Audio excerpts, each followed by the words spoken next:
Als ich an der Brücke anhielt, war Brian schon da. Er ist immer derjenige, der mich am besten versteht. Doch bevor mein Kopf auf den Boden aufschlug, fing Brian mich auf. Bist du okay? Es tut mir leid. Das ist wirklich gefährlich.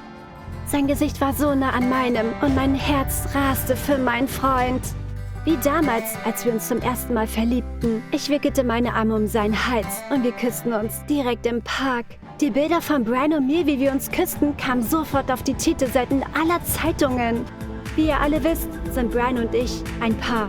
Wir sind seit über einem Jahr verliebt und haben das vor den Medien und meiner ganzen Familie geheim gehalten. Denn ich, Ariana Gamba, verkünde hiermit offiziell meinen Rücktritt als Sängerin.